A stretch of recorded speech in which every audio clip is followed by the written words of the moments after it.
Setelah penguasaan diri, itu yang ke-9, ada bunyi apa? Firman-Nya. Ayo baca, 1, 2, 3. Tidak ada.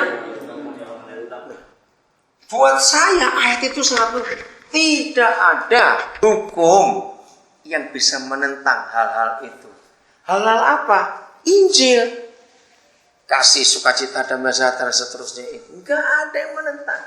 Artinya, kalau kita dengan benar menyatakan enggak ada orang menentang, saudara. Enggak ada. Jadi, kita harus tahu hukum ini.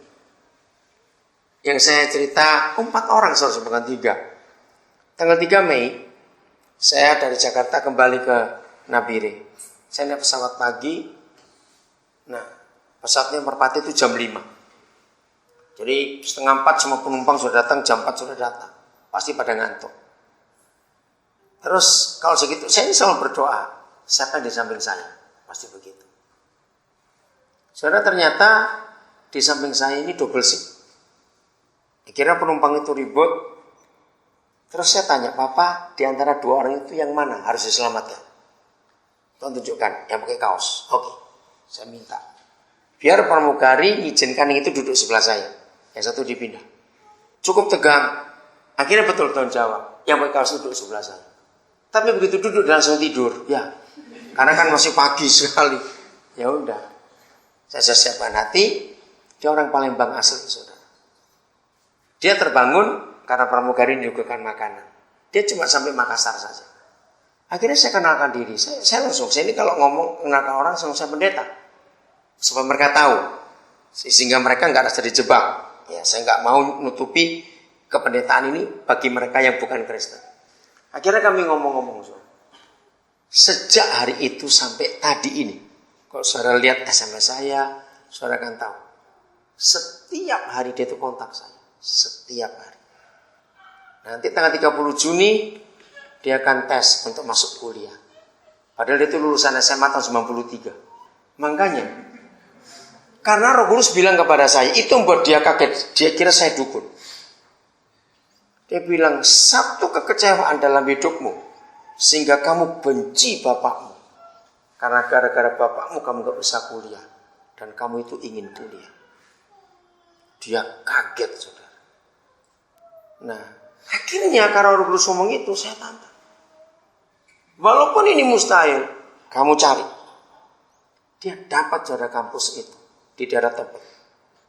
Nanti 30 Juni dia tes. Saya bilang, saya kan bayar kuliah. Dia kaget. Bapak gak kenal saya, kenapa berani? Dia bilang, Tuhan yang kenal kamu, saya bilang.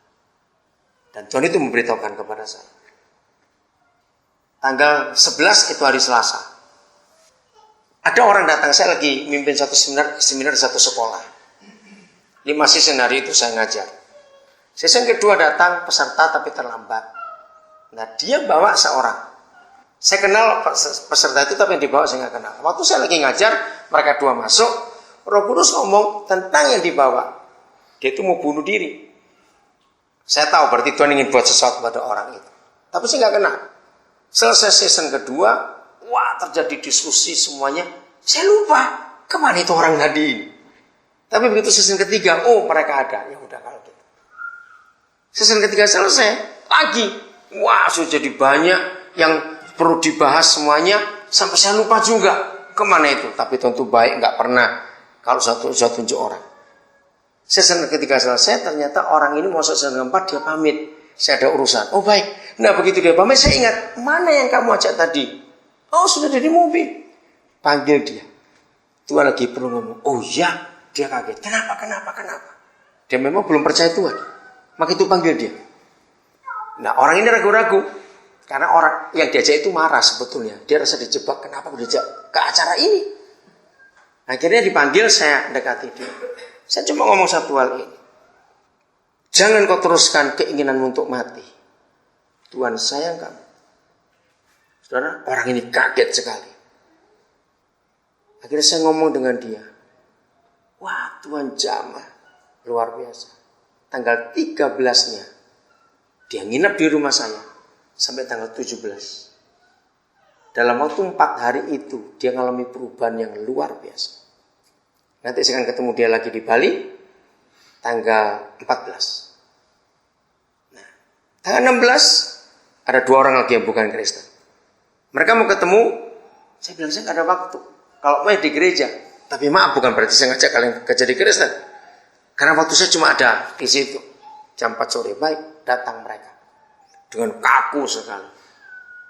Ternyata firman yang Tuhan sampaikan, itu kena kepada mereka. Nah 2 orang itu sampai hari ini ada di rumah kami. Saudara, saya nggak pernah ngomong gereja, nggak ngomong baptis, nggak ngomong apa-apa. Tapi dari tanggal 16 itu, kalau dihitung sampai kemarin, dia sudah 4 kali itu ke gereja. Dan dia mendengar saya ngajar, dan mereka mulai tertarik. Dan lebih luar biasa lagi, mereka sudah cerita apa yang saya sampaikan lewat Facebook kepada kelompok mereka sendiri. Terus sampai yang satu dibilang, kamu menjadi biksu ya? Karena kata-katanya berubah orang itu. Cepat sekali. Oke, kalau saya bicara garam dunia. Betul? Yesus berkata kamu adalah garam dunia. Nah, garam itu reaksinya akan cepat. Merubah suatu keadaan dengan cepat sekali. Jadi air, saudara tahu air tadi? Di mana air itu mengalir, orang pasti ingin berhenti. Maka itu jangan lupa kesimpulan tadi.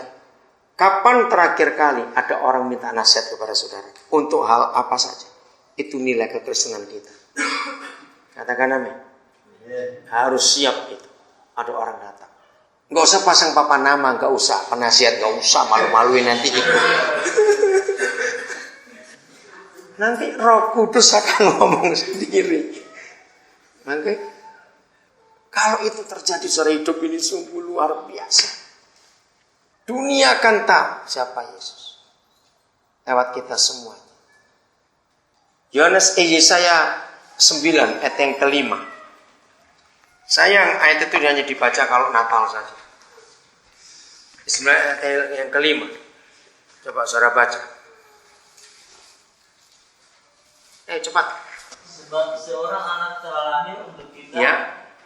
Seorang putra telah diberikan untuk kita, lambang pemerintahan ada di atas bahunya, dan namanya disebutkan orang penasihat ajaib. Allah yang perkasa, Bapa yang kekal, Raja Damai. Oke.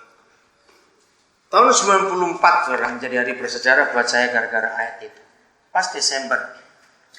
Jadi sebelum 94 saya begitu bodoh dengan firman itu.